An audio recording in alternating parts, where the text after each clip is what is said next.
ஆரம்பிட்டுங்களா? தஜ்ஜயதி பரம் ஜோதிஸ் சமம் சமஸ்தைரனந்த பர்யாயை தர்ப்பணதலைவ சகலா பிரதிபலதி பதார்த்த மாலிகா யத்ர. சான்றோர்களே, மோட்ச மார்க்க பிரகாசகம் என்னும் இந்த நூலில் 2வது அதிகாரத்தை இப்பொழுது பார்த்து கொண்டிருக்கின்றோம். இந்த 2வது அதிகாரத்தில் இந்த உயிர் பிறவியில் துன்பப்படுவதற்கு காரணம் என்ன என்பதை மிக தெளிவாக எடுத்து கூறி கொண்டு வருகிறார். வினைக்கட்டின் காரணமாகத்தான் உயிர் துன்பத்தை அடைந்து கொண்டிருக்கிறது. உயிருக்கு இந்த வினைக்கட்டு இன்று நேற்றல்ல, அனாதி காலமாகவே இருந்து கொண்டு வருகிறது. அனாதி காலமாக இருந்து வந்தாலும் வினை வேறு, உயிர் வேறு. வினையினுடைய ஒரு பகுதி கூட, ஒரு பரமாணு கூட உயிராக மாறவில்லை. உயிரினுடைய ஒரு பிரதேசம் கூட வினையாக மாறவில்லை. எனவே இரண்டும் வெவ்வேறானவை என்பது இதனால் நிரூபணமாகிறது என்று சொன்னார். அதன் பிறகு அனாதி காலமாக இருந்து வருகின்ற இந்த வினைக்கட்டு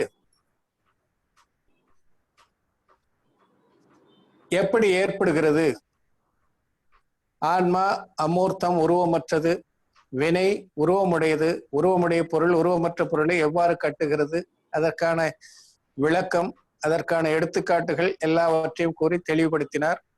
காதி அகாதி வினைகள் அவை என்னென்ன செய்கின்றன, வினைகளுடைய பிரிவுகள். உயிருக்கு ஆற்றல் உண்டு, ஆனால் வினைக்கு ஆற்றல் இல்லை. அது ஜடம், உணரும் தன்மையற்றது. அப்படி இருந்தாலும் அந்த உணரும் தன்மையற்ற வினையால் உயிருக்கு எந்த விதத்தில் பாதிப்பு ஏற்படுகிறது, இவற்றையெல்லாம் விளக்கமாக எடுத்துரைத்தார். அதன் பிறகு வினை, புதிய வினை எவ்வாறு கட்டுகிறது, திரவிய கர்மம், பாவ கர்மம், எண்ணக்கட்டு, பொருள் கட்டு, இவற்றுக்குள்ள தொடர்பு என்ன, இவற்றையெல்லாம் எடுத்துரைத்தார். அதன் பிறகு வினையினுடைய வேறு பிரிவாகிய பிரகிருதி பந்தம், பிரதேச பந்தம், ஸ்திதி பந்தம், அனுபாக பந்தம், இவற்றையெல்லாம் எடுத்து கூறினார். இதிலும் பிரகிருதி பந்தம், பிரதேச பந்தம் யோகத்தால் வருபவையாகும். ஸ்திதி பந்தம், அனுபாக பந்தம் கஷாயத்தால் வருவனையாகும். ஆக இவற்றுள் மிக மிக அதிகம் தாக்கத்தை தரக்கூடியது ஸ்திதி பந்தமும் அனுபாக பந்தமும் ஆகும். இந்த ஸ்திதி பந்தமும் அனுபாக பந்தமும் கஷாயத்தால் வருவனவாகும். எனவே கஷாயம், மித்யாத்துவம் இவை மோகனிய வினையை சார்ந்தது. உண்மையில் மோகனிய வினை உதயத்தால் தான், மோகனிய வினை கட்டால் தான், மோகனிய வினை ஊற்றால் தான் இந்த உயிருக்கு மிக பெரும் துன்பம் ஏற்படுகிறது. ஞானாவரணியம், தசனாவரணியம், வீரியம் முதலான வினைக்கட்டு கூட உயிருக்கு அந்த அளவுக்கு துன்பத்தை விளைவிப்பதில்லை. அதே நேரத்தில் ஞான வெளிப்பாடு, தரிசன வெளிப்பாடு, வீரிய வெளிப்பாடு இவையும் வினைக்கட்டுக்கோ அல்லது விகார பொருந்தியதோ அல்ல. அது மூன்றுமே ஆன்மாவினுடைய இயல்புத்தன்மை தான் என்பதெல்லாம் எடுத்து சொன்னார். ஆக இப்படி புதிய வினைக்கட்டு எப்படியெல்லாம் நிகழ்கிறது என்பதையெல்லாம் எடுத்து கூறி, உண்மையில் துன்பத்திற்கு காரணம் மோகனிய வினையால் ஏற்படும் கஷாயங்களும் மித்யாத்துவமே என்பதையெல்லாம் எடுத்து சொன்னார். அதே போல உயிரற்ற அந்த வினை எப்படி பல்வேறு வினை கூறுகளாக பிரிகின்றன, ஞானாவரணிய முதலான வினை பிரிவுகளாக எப்படி அவை பிரிந்து செல்கின்றன, அதற்கெல்லாமும் பல்வேறு விதமான எடுத்துக்காட்டுகளை கூறி விளக்கி சென்றார். அதே போல் இந்த வினை எப்பொழுது உதயத்துக்கு வரும், எவ்வளவு நாள் சத்தாவில் இருக்கும் என்பதையெல்லாம் கூட விளக்கி சொன்னார். அதன் பிறகு நோ கர்மம், திரவிய கர்மம், பாவ கர்மம் அவற்றையெல்லாம் எடுத்துக்கூறியவர் நோ கர்மத்தை பற்றியும் விரிவாக எடுத்து சொன்னார். அதன் பிறகு இந்த உயிர் எப்படி நித்திய நிகோதத்திலிருந்து வெளிவருகிறது, எவ்வளவு உயிர்கள் வெளிவரும், எவ்வளவு காலத்தில் வெளிவரும், இவற்றையெல்லாம் எடுத்து சொன்னார். அதன் பிறகு கர்மம் உதயத்திற்கு வந்து உதிர்ந்த பிறகு அது அதே இடத்தில் இருந்தாலும் சரி, இடம் பெயர்ந்து சென்றாலும் சரி, அதனால் எந்தவித பாதிப்பும் ஆன்மாவுக்கு இல்லை என்பதையும் எடுத்து சொன்னார். இப்படி வினைகளை பற்றி விளக்கியவர்கள். அதன் பிறகு ஒவ்வொரு வினையின் காரணமாக இந்த ஆன்மாவுக்கு எப்படிப்பட்ட நிலை ஏற்படுகிறது, எப்படிப்பட்ட சங்கடமான நிலை ஏற்படுகிறது, அதனால் இது எப்படியெல்லாம் துன்புறுகிறது, இதனுடைய ஆற்றல் எல்லாம் எப்படி தடுக்கப்பட்டு ஒடுக்கப்பட்டிருக்கின்றன, இவற்றையெல்லாமும் கூறிக்கொண்டு வந்தவர் முதலிலே ஞானாவரணிய தர்சனாவரணிய வினை உதயத்தால் அந்த வினைகளின் காரணமாக ஆன்மா எப்படி புறத்தை சார்ந்து தன்னுடைய முழுமையான ஆற்றலை வெளிப்படுத்த முடியாமல் சீக்கொண்டு தவிக்கிறது என்பதை எல்லாம் எடுத்து சொன்னார். அதிலே முதலில் மதிஞானம் எவ்வாறு புறம் சார்ந்து, புலன் சார்ந்து, மனம் சார்ந்து, புறப்பொருள் சார்ந்து தன்னுடைய முழுமையான ஆற்றலை வெளிப்படுத்த முடியாமல் எப்படி எல்லாம் அவரோ அந்த புறப்பொருட்களோடு தொடர்பு கொண்டு முடிந்த அளவுக்கு இயன்ற அளவுக்கு மட்டுமே செயல்படுகிறது என்பதை நேற்றைய முன்னாள் நாம் அந்த வகுப்பிலே அதையெல்லாம் பார்த்தோம். இப்பொழுது ஸ்ருத ஞானத்தின் புறம் சார்ந்த தன்மை காரணமாக அல்லது புலன் மனம் புறப்பொருட்கள் சார்ந்த தன்மையின் காரணமாக அதனால் ஏற்படக்கூடிய அறிவின்மை அல்லது அறிவு குன்றிய நிலை, அதை பற்றி இப்ப சொல்ல போறார். अब मति ज्ञान द्वारा जिस अर्थ को जाना हो उसके संबंध से अन्य अर्थ को जिसके द्वारा जाना जाए सो श्रुत ज्ञान है. श्रुत ज्ञाனம் என்றால் என்ன? மதி ஞானத்தால் எதை அறிந்தோமோ அதையே ஸ்ருத ஞானத்தால் சிறப்பாக அறிவது, அதற்கு பெயர் ஸ்ருத ஞானம். ஆக எந்த பொருளை முதலில் மதி ஞானம் அறிந்ததோ அந்த பொருளையே தெளிவாக அறிவதற்கு பெயர் श्रुत ज्ञानम. वह दो प्रकार का है. அந்த ஸ்ருத ஞானம் இருவிதம், அக்ஷராத்மக் அனக்ஷராத்மக், எழுத்து வடிவம் கொண்டது எழுத்து வடிவம் இல்லாதது. जैसे घट ये दो अक्षर सुने या देखे वह तो मति ज्ञान हुआ, उनके संबंध से घट पदार्थ का जानना हुआ सो श्रुत ज्ञान है. உதாரணம் சொல்றார். எழுத்தால எப்படி ஸ்ருத ஞானம் ஏற்படுகிறது அப்படின்னாக்கா, கடம் அதாவது குடம், கடம்ன்ற சொல்ல கூட நாம பயன்படுத்தலாம், கடம் வாசிக்கிறார் அப்படின்ற அர்த்தத்துல. ஆக கடம் என்றால் குடம் என்று பொருள். அந்த குடத்தில் 3 எழுத்துக்கள் இருக்கின்றன. அந்த 3 எழுத்துக்கள் என்பது மதி ஞானம். அந்த எழுத்துக்களை கேட்கறது, அந்த ஒலி காதில் விழுவது, அல்லது அந்த எழுத்துக்களை கண்ணால் பார்ப்பது. படிக்கும்போது பார்க்கிறோம், படிக்கிறோம். ஆக அந்த 3 எழுத்துக்கள் அதை பார்த்தலோ அல்லது அதனுடைய ஒலி காதில் படும் பொழுது ஏற்படக்கூடியது மதி ஞானம். அது ஏற்பட்ட பிறகு அல்லது அந்த எழுத்தை பார்த்த பிறகோ அல்லது அந்த எழுத்துக்கள் காதில் பட்ட பிறகோ அந்த கடம் என்று சொல்லக்கூடிய, குடம் என்று சொல்லக்கூடிய பொருள் அறிவிலே வருகிறதே. குடம் என்றால் இப்படிப்பட்ட ஷேப்பில் இருக்கக்கூடிய ஒரு பொருள் என்பதை நாம் அறிகிறோம். இந்த உருவத்தை உடையது, இந்த கீழ குறுகியும் மேலாகன்றும் வாய் குறுகியும் இப்படி எல்லாம் இருக்குமே, அதை தான் குடம் என்று சொல்வார்கள் என்ற அறிவு ஏற்படுகிறது. ஆக இந்த சொல் வாயிலாக அந்த பொருளினுடைய அறிவு ஏற்படுவதற்கு பெயர் ஸ்ருத ஞானம். ஆக சொல் மதி ஞானம், சொல்லால் விளைகின்ற பொருளினுடைய அறிவு அது ஸ்ருத ஞானம் என்று புரிந்து கொள்ள வேண்டும். இஸ் பிரகார் அந்நிய பி ஜானனா. இதே போல இன்னும் எத்தனை ஸ்ருத ஞானங்கள் நமக்கு ஏற்படுகின்றனோ, பதங்களை எழுத்துக்களை பதங்களை படித்து அதனால் ஏற்படக்கூடிய அறிவு அதை ஸ்ருத ஞானம் என்பர். ஆக இப்படி எவ்வளவோ பொருட்களை நாம் அறிந்து கொண்டிருக்கின்றோம். ஏதோ அக்ஷராத்மக் ஸ்ருத ஞான है, இதற்கு பெயர் எழுத்து வடிவ ஸ்ருத ஞானம்.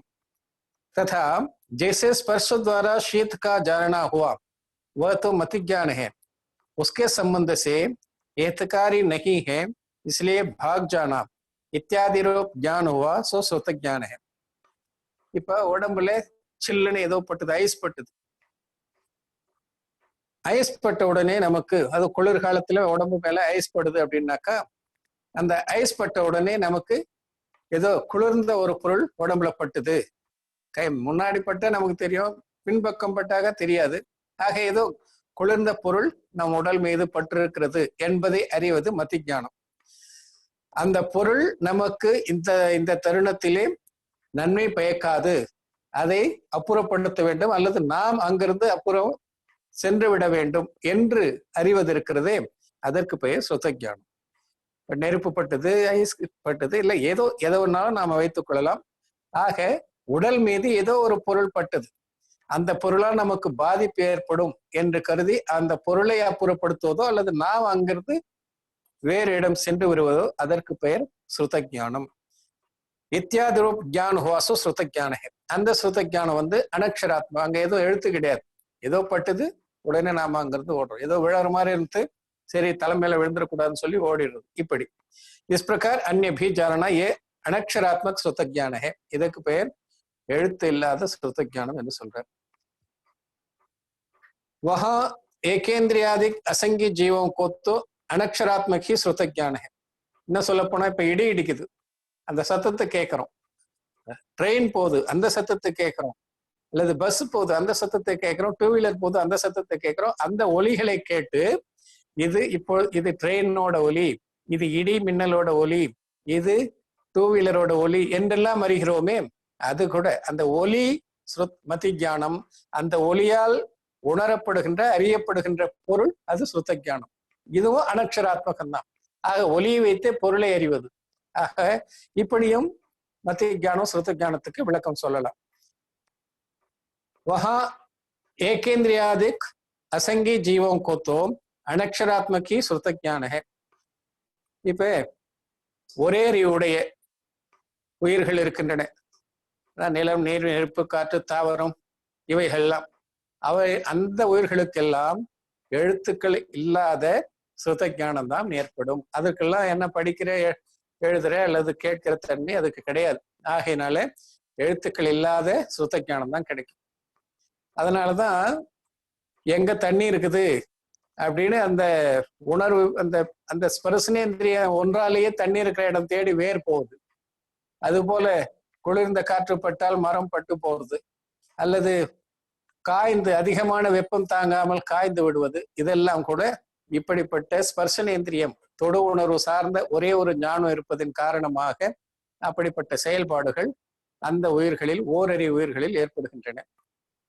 அதுலயும் மரத்துக்கு அப்படி நிகழ்ந்த உயிரெல்லாம் இன்னும் குறைஞ்ச சொத்து ஞானம் தான். ஆகினால அதுங்களுக்கு அப்படிப்பட்ட செயல்பாடு கூட ஏற்படுறதுக்கு வாய்ப்பு இல்லை. ஆகினால அது அதனுடைய க்ஷயோபசம சக்திக்கு ஏற்ப, ஆற்றலுக்கு ஏற்ப, வெளிப்படுத்தும் ஆற்றலுக்கு ஏற்ப அந்த ஓரறிவு ஞானத்துல கூட எத்தனையோ வேறுபாடுகள், எத்தனையோ வித்தியாசங்கள்லாம் இருக்கும். और संगी पंचेंद्रियों के दोनों है. ஆனால் மனமுடைய ஐந்தறிவு உயிர்களுக்கு இரண்டுமே இருக்கின்றன. எழுத்து வடிவ ஸ்ருத ஞானமும் எழுத்து வடிவ எழுத்து இல்லாத ஸ்ருத ஞானம் இரண்டுமே மனமுடைய ஐந்தறிவு உயிர்களுக்கு இருக்கும். ये श्रुत ज्ञान है सो अनेक प्रकार से पराधीन ऐसे मति ज्ञान के भी अधीन है.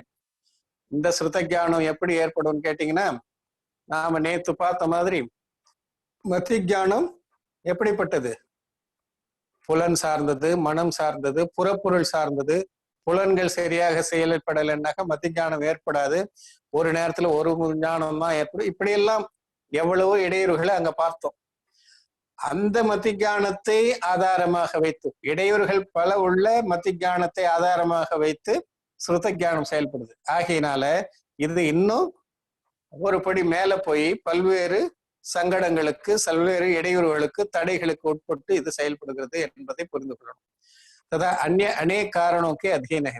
அது இல்லாம இன்னும் எத்தனையோ நாம படிக்கணும்னு நினைக்கும் போது புஸ்தகம் காணாம போறது, அல்லது லைட் இல்லாம போறது, இப்படி எல்லாம் கூட.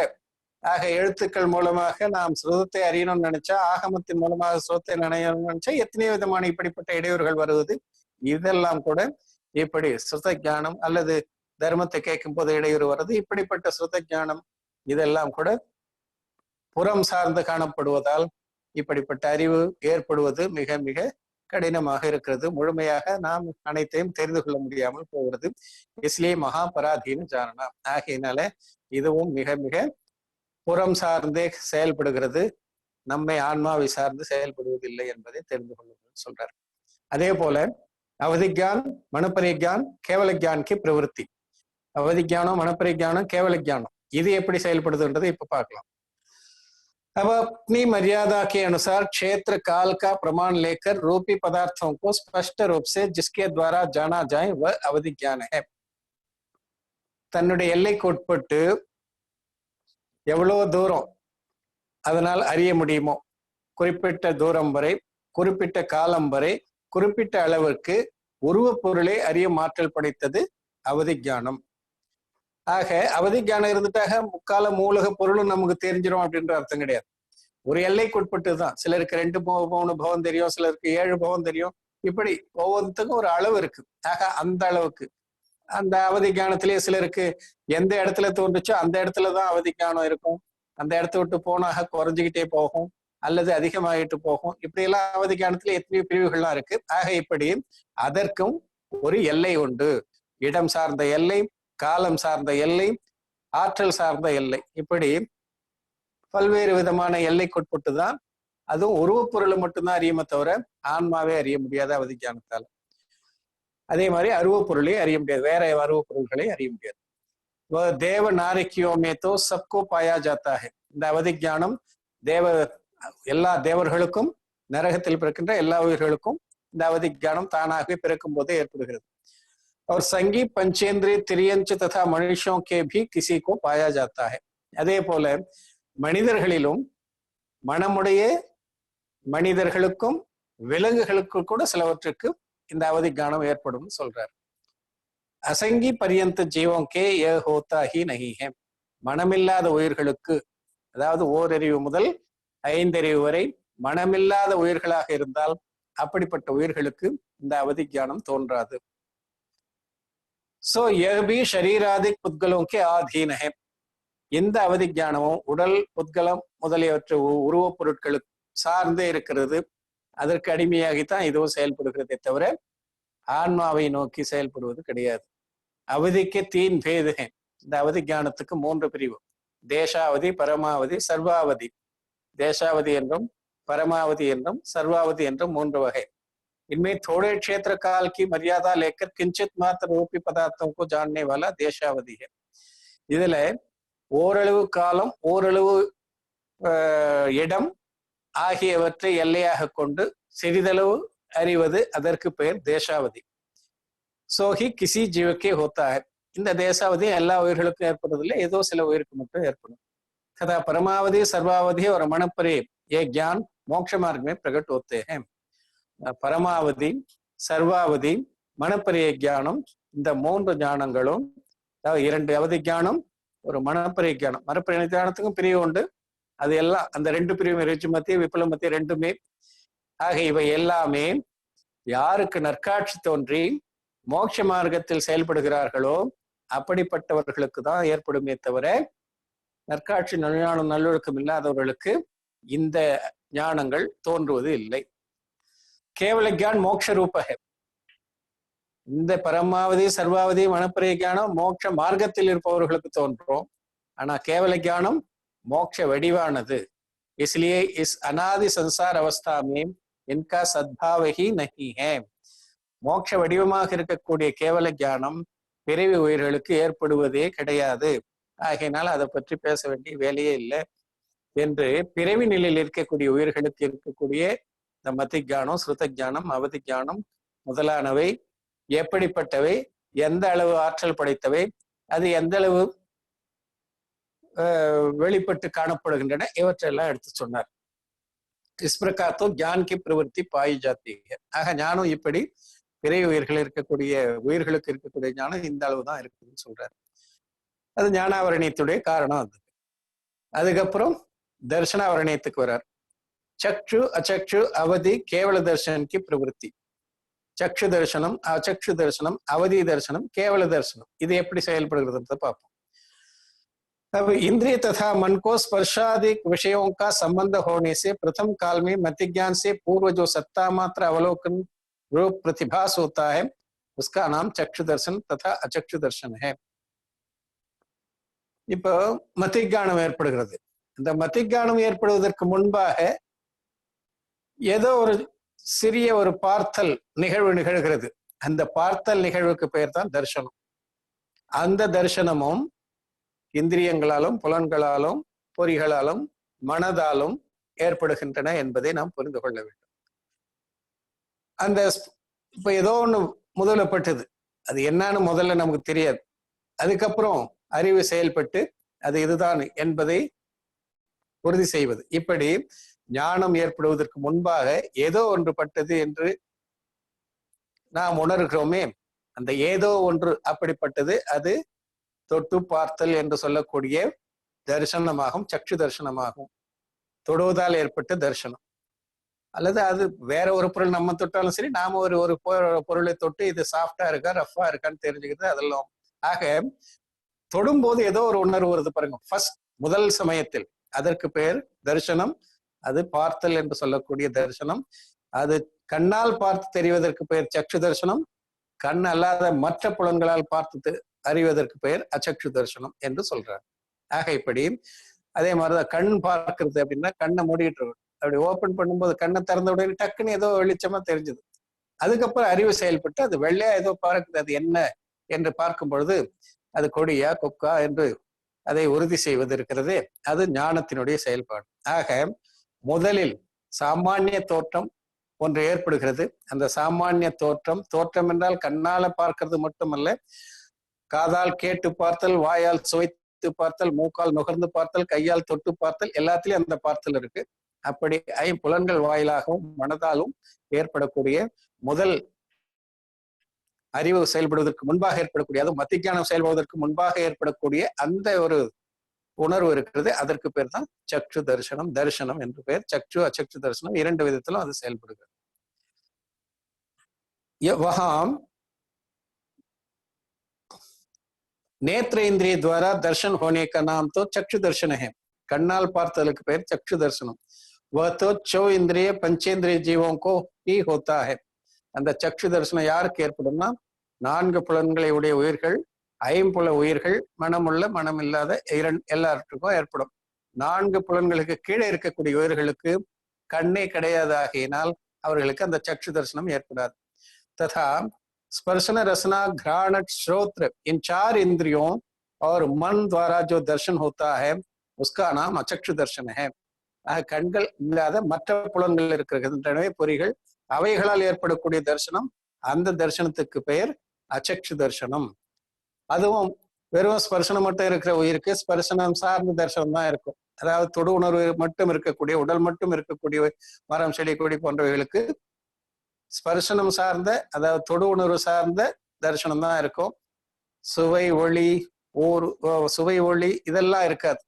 ஆகையினால அதே போல ஈரறிவு படைத்தவர்களுக்கு தொடு உணர்வு பிளஸ் சுவை, மூன்றறிவுனாக தொடு உணர்வு, சுவை, அப்புறம் நுகர்வு, இப்படி எந்த உயிர்களுக்கு எத்தனை புலன்கள் இருக்கின்றனோ அத்தனை புலன் சார்ந்த தரிசனம் மட்டும் ஏற்படும், பார்த்தல் மட்டும் நிகழும், மற்ற எல்லாம் இருக்காதுன்னு அர்த்தம். இப்போ யதாயோகி ஏகேந்திரியாதி ஜீவங்கோ ஹோத்தாக. ஆக ஓரறிவிலிருந்து ஐந்தறிவு வரை இருக்கக்கூடிய உயிர்களுக்கு அந்தந்த புலன் சார்ந்த தரிசனம் அல்லது பார்த்தல் நிகழும். अवधि के विषयों का संबंध होने पर अवधि ज्ञान के पूर्व जो सत्ता मात्र अवलोकन रूप प्रतिभास होता है उसका नाम अवधि दर्शन है. அதுக்கப்புறம் அவதி ஞானம் ஏற்படுவதற்கு முன்பாக ஒரு பொருளுடைய நிலை இருக்கிறது என்ற ஒரு ஃபீலிங் மட்டும் வருது பாருங்க, அது அவதி தரிசனம். அதன் பிறகு அது என்ன என்று ஞானம் செயல்பட்டு அறிவதற்கு பெயர் அவதி ஞானம். ஆக இப்படி பொருள் இருத்தல் என்பதை மட்டும் பார்த்தல், அவதி ஞானத்தால் பார்த்தல், அங்க கண்ணுக்கு வேலை கிடையாது, அவதி ஞானத்தால் பார்க்கிறது. அப்படிப்பட்ட பார்த்தல், அதற்கு பெயர் அவதி தரிசனம். அந்த அவதி தரிசனத்திற்கு பிறகு ஏற்படக்கூடிய அந்த பொருள் என்ன என்பதை அறிந்து கொள்ளுதல், அதற்கு பெயர் அவதி ஞானம். இப்படி அவதி தரிசனம் அவதி ஞானம் இரண்டும் ஏற்படுகின்றன. அவதி ஞானம் உடையவருக்கு அது. ये चक्षु अचक्षु अवधि दर्शन है, सो मति ज्ञान व अवधि ज्ञानवत पराधीन चारण. இந்த சக்ஷு தரிசனம், அச்சக்ஷு தரிசனம், அவதி தரிசனம், இந்த மூன்றுமே மதி ஞானம் ஸ்ருத ஞானம் போலவே புறம் சார்ந்தது. புறப்பொருள் இல்லை என்றால் இவற்றால் செயல்பட முடியாது. ததா கேவல தர்சன் மோட்சஸ்வரூப. கேவல தரிசனம் மோட்ச வடிவானது, அது பிறவி உயிர்களுக்கு கிடையாது. ஆகையினால அதை பத்தி இங்க பேச வேண்டிய வேலை கிடையாது என்று சொல்றார். மனப்பரிய தரிசனத்தை பத்தி சொல்லலையே அப்படின்னு யாராவது சந்தேகம் வரலாம். மனப்பரிய ஞானத்துக்கு தரிசனம் ஏற்படுவது கிடையாது. ஏனென்றால் அது சிந்தனையை அறியக்கூடிய ஆற்றல் படைத்தது, உருவ பொருளை அறிவது கிடையாது. ஆகையினால அதற்கு தரிசனம் என்பது ஏற்படுவதில்லை. इस प्रकार दर्शन का सद्भाव पाया जाता है. இப்படி தரிசனத்தை பத்தி சொன்னார். इस प्रकार ज्ञान दर्शन का सद्भाव ज्ञानावरण दर्शनावरण के क्षयोपम के अनुसार होता है. இப்படி ஞான தர்சனத்தினுடைய செயல்பாடு ஞானாவரணம் தர்ஷனாவரண வினைகளினுடைய क्षयोपशमத்தால் ஏற்படுகிறது. जब क्षयोपशम थोड़ा होता है तब ज्ञान दर्शन की शक्ति थोड़ी होती है. இந்த தர்ஷனாவரண ஞானாவரண வினையினுடைய க்ஷய உபசமம் கெடுதல் தணிதல் நிலை எந்த அளவுக்கு இருக்கிறதோ, அதிகமான க்ஷயோபசம் இருந்தால், அதிகமாக இந்த ஞானாவரணையும் தர்ஷனாவரணையும் கெட்டும் தணிந்தும் இருந்தால் அறியும் சக்தி அதிகமா இருக்கும். அது இரண்டும் கேடு தணிவு நிலை குறைந்து காணப்பட்டால், அதாவது வினை அதிகமாக இருந்தால் அறியும் ஆற்றல் குறைந்து போகிறது என்று சொல்றார். तथा क्षयोपम शक्ति तो ऐसी बनी रहती है, परंतु परिणमन द्वारा एक जीव को एक काल में एक विषय का ही देखना और जानना होता है. क्षयोपम சக்தியும் இருக்கு நிறைய. இந்த உயிருக்கு கேடு தணிவு நிலையால் ஏற்படக்கூடிய அறியும் ஆற்றல் பார்க்கும் ஆற்றல் இருந்தாலும் ஒரே நேரத்தில் எல்லா பொருட்களையும் அறியுமா அப்படின்னா, அதாவது அந்த எல்லைக்குட்பட்டு அதுக்கு எவ்வளவு ஆற்றல் இருக்கும். இப்ப நமக்கு நிறைய ஆற்றல் இருக்கு, எத்தனையோ பொருட்களை அறியக்கூடிய ஆற்றல் இருக்கு. முக்கால மூலத்தை அறிய ஆற்றல் கிடையாது. ஆனா எவ்வளவு பொருட்களை நம்மால் அறிந்து கொள்ள முடியும். அப்படி இருந்தாலும் ஒரு நேரத்தில் ஒரு பொருளை தான் நம்மால அறிய முடியும், ஒரு பொருளை தான் நம்மால பார்க்க முடியும். இப்ப நாம மோட்ச மார்க்க பிரகாசம் படிச்சுட்டு இருக்கோம்னாக்கா, இந்த நேரத்துல நமக்கு மற்ற அறிவுலாம் இருக்கலாம், அது இப்ப செயல்படுமானா அது செயல்படாது, அது வெளிப்படுமானா அது வெளிப்படாது. இதை படிக்கும் போது இந்த நினைவு மட்டும்தான் நமக்கு இருக்கும், இந்த அறிவு மட்டும்தான் நமக்கு வெளிப்பட்டு இருக்கும், மற்ற அறிவுகள் வெளிப்பட்டு இருக்காது. ஒரே நேரத்துல இதையும் படிச்சுக்கலாம், பக்கத்திலேயே வேற புக்கு வச்சுன்னா அதையும் படிச்சுக்கலாம். அப்படின்னாக்கா ரெண்டு விதமான நூல்களை ஒரே நேரத்துல படிக்க முடியாது, ரெண்டு விதமான பொருட்களை ஒரே நேரத்துல அறிய முடியாது. ஒரு பொருளை அறிகிறோம் என்றால் அந்த நேரத்தில் நம்முடைய கவனம் அது மேலதான் இருக்குமே தவிர இன்னொரு பொருள் மேல அதையும் பார்த்து இதையும் பார்க்கலாம் ஒரே நேரத்துலன்னா அது முடியாதுன்னு சொல்ல வர்றார். परंतु परिणमन द्वारा एक जीव को एक काल में ஒரு உயிருக்கு ஒரு காலத்தில் एक विषय का ही देखना जानना होता है. ஒரு விஷயம் தான், ஒரு பொருள் தான் அறிய முடியும், பார்க்க முடியும். इस परिणमन ही का नाम उपयोग है. அதுக்கு பேர் உபயோகம். என்ன, நம்முடைய உபயோகம் ஒரு நேரத்துல ஒரு பொருள் மீது தான் செல்லுமே தவிர ஒரு நேரத்துல 4-5 பொருள் மீது நம்முடைய உபயோகம் கவனம் செல்லாது. वहां एक जीव को एक काल में या तो ज्ञानोपयोग होता है या दर्शनोपयोग होता है. அதே போல ஒரு நேரத்துல ஒரு உயிருக்கு ஒரே பொருளோட தரிசன உபயோகம் ஏற்படுதுன்னா அந்த நேரத்துல அந்த பொருளோட ஞானோபயோகம் இருக்காது. ஆக தரிசனோபயோகம் ஏற்பட்டா அந்த நேரத்துல ஞானோபயோகம் ஏற்படாது. தரிசன உபயோகம் ஏற்பட்ட பிறகுதான் அந்த பொருள் சார்ந்த ஞானோபயோகமும் ஏற்படும். ஆக இந்த ரெண்டு உபயோகம் கூட ஒரே நேரத்துல வராது. दर्शनोपयोग முதல்ல, அப்புறம் ஞானோபயோகம். तथा एक उपयोग के भी एक भेद की प्रवृत्ति होती है. அதுலயும் பாருங்க, அந்த ஒரு உபயோகம் இருந்தாலும் அந்த ஒரு உபயோகத்தில் கூட அதனுடைய ஒரு பிரிவுல தான் நம்ம அறிவு செயல்படுமே தவிர 4-5 பிரிவுலையும் போய் சேராது. எப்படி, அதுக்கு உதாரணம் சொல்றாரு அவரு. ஜெய்சே மத்தி ஜான் ஹோ தப் அந்நிய ஜான் நகி ஹோத்தா. இப்ப நமக்கு ரெண்டு ஞானம் இருக்கு, மத்தி ஜானம் ஸ்ருத ஜானம்.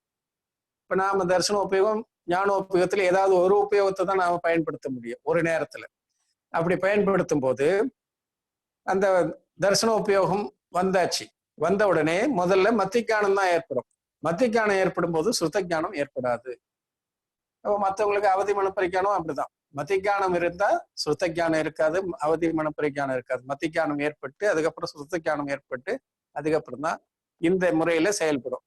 आगे पर जैसे मति ज्ञान हो तब अन्य ज्ञान नहीं होता तथा एक भेद में भी एक विषय में ही प्रवृत्ति होती है. அதுலயும் இப்ப மத்தி ஞானம் ஏற்படுகிறதுன்னா மத்தி ஞானம் சார்ந்த எல்லா அறிவும் ஒரே நேரத்துல ஏற்படுமான்னா கிடையாது. जैसे स्पर्श को जानता है तब रसादि को नहीं जानता. இப்ப நாம தொட்டு பார்க்கிறோம் ஒரு பொருளை, நாம தொட்டு பார்க்கும் பொழுது வேற ஞானம் நமக்கு அப்ப ஏற்படுறது கிடையாது. பாரு, இது வெந்து போச்சா பாரு அப்படின்னு சொல்றாங்க. வெந்து போச்சா பாரு அடுப்புல இருக்கிறது அப்படின்னு சொல்லும் போது நாம அதை எடுத்து தொட்டு பார்த்து வெந்துதா இல்லையான்னு யோசிச்சு பார்க்கும் பொழுது நமக்கு வேற ஞானம் அந்த நேரத்துல செயல்படாது. அதுதான் இங்க சொல்றாரு.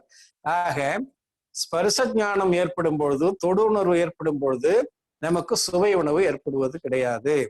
சுவை உணர்வு ஏற்படும் பொழுது தொடு உணர்வு ஏற்படுவது கிடையாது. இப்படியா நாம இதை சுவைச்சுப்பார் அப்படின்னாக்கா வாயில போடுறோம்.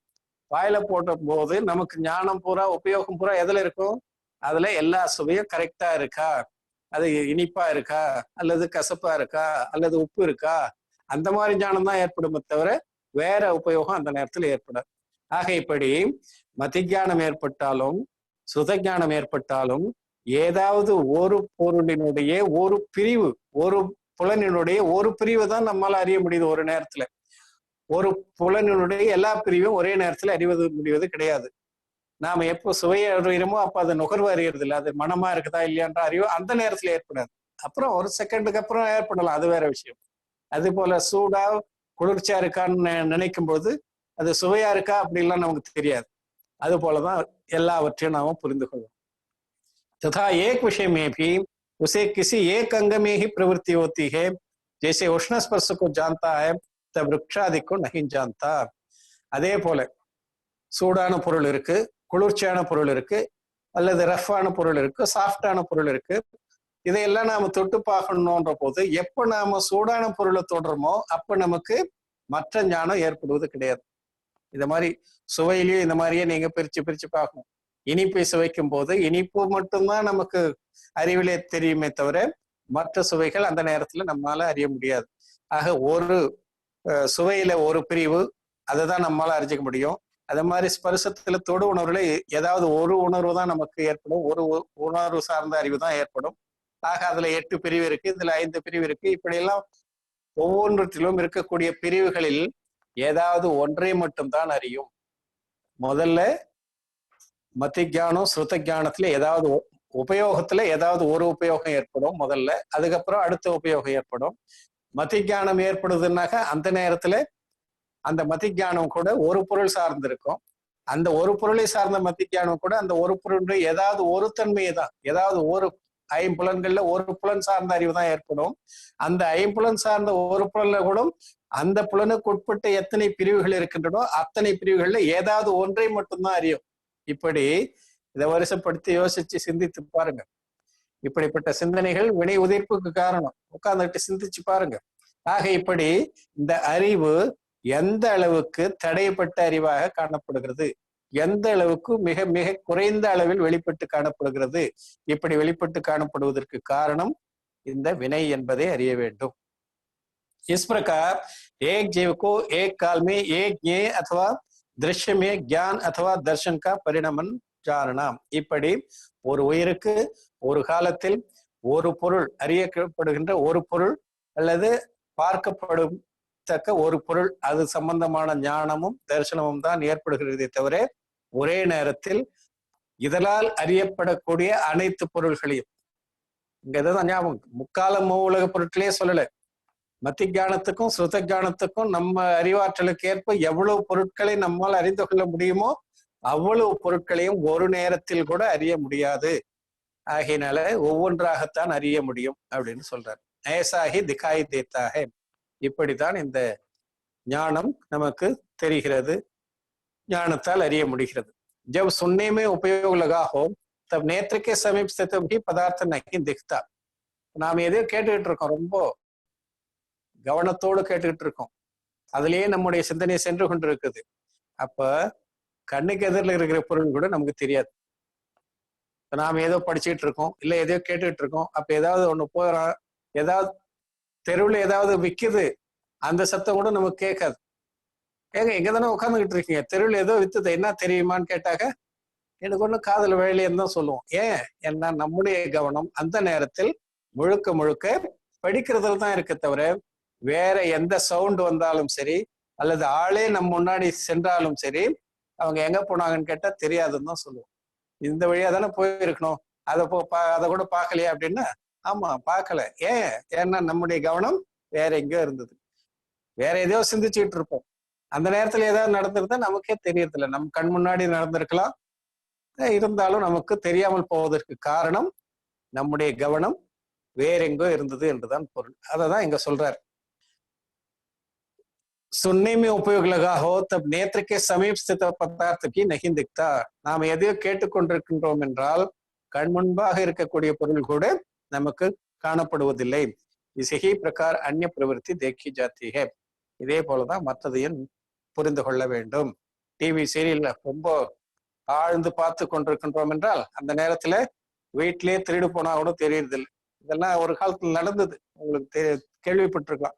ராமாயணம் மகாபாரதம்லாம் சீரியல்ல வரும்போது அது அவ்வளவு ஐக்கியமா பார்த்திருந்தவங்க வீட்டிலேயே திருடு போச்சுன்னு சொல்லுவாங்க. ஆக இப்படியெல்லாம், ஏன்னா அந்த அளவுக்கு நாம கவனம் ஒரே இடத்தில் இருக்கும் பொழுது மற்ற இடத்தில் என்ன நடக்கிறது, நம் கண்முன் என்ன நடக்கிறது என்பது கூட சரியாமல் போறதுக்கு வாய்ப்பு உண்டு.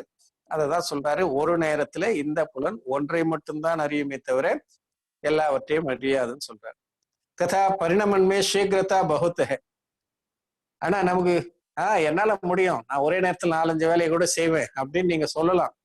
அது காரணம் சொல்றாரு, பரிணமன்மே சீக்கிரதா பகுத்த.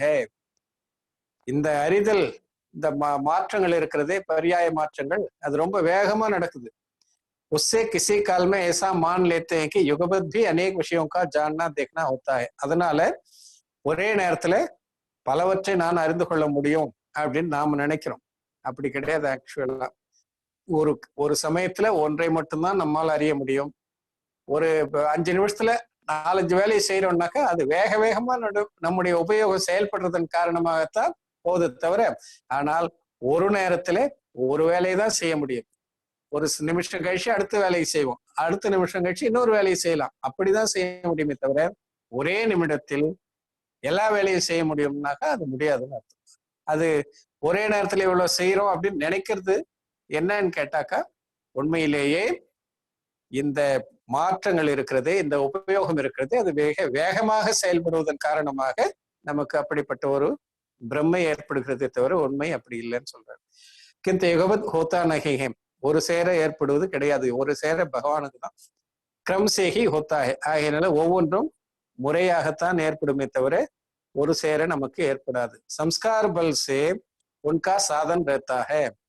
சில நேரத்துல நாம ஒரு கையில ஒரு வேலை செய்துட்டு இன்னொரு கையில இன்னொரு வேலை செய்யறோம்னாக்கா அது பழக்கத்தினுடைய காரணமாக அப்படி செய்யறோம், அவ்வளவுதானே தவிர, ஆனால் நம்முடைய கவனம் ஒரு நேரத்துல ஒன்றில் தான் இருக்கும் அப்படின்னு சொல்றாரு. ஜெய்சே கவ்வே கே நேத்திரக்கே தோ கோலக் ஹே. பாருங்க, இதெல்லாம் கூட அந்த காலத்துல தெரிஞ்சிருக்கு. காகத்துக்கு 2 கண்ணு இருக்குன்னு நாம பாக்குறோம். ஆனா விழி 2, அதுல இருக்கக்கூடிய அந்த இது சொல்றேன்ல,